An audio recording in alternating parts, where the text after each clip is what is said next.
বড়ি মামা, আমার ফুচকা মন চাইছে, এক্ষুনি বাজাতে ফুচকা আইনা দে।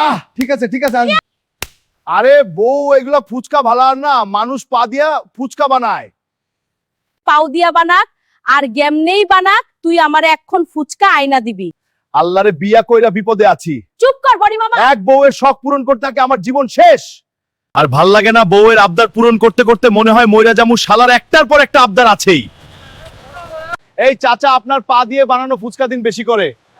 আমার ঝগড়া একটা বউয়ের জন্য। কেন ভাই? পা দিয়ে বানানো এই ফুচকার জন্য বাড়িতে অশান্তি চলতেছে। হ্যাঁ সত্যি।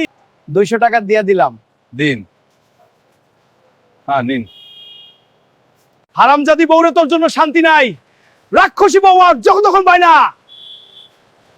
এই নে তোর ফুচকা, জনমের খাওয়া খা। মাথা মোটার বাচ্চা, কথা কম, ফুচকা দে আগে খাই।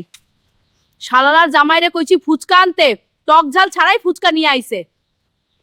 এবালের বড়ি মামা, বাচ্চা বড়ি মামা, টক ঝাল ছাড়া কি ছাতার ফুচকা নিয়ে আসছস? তুই এখন এটা খা। কি করছো?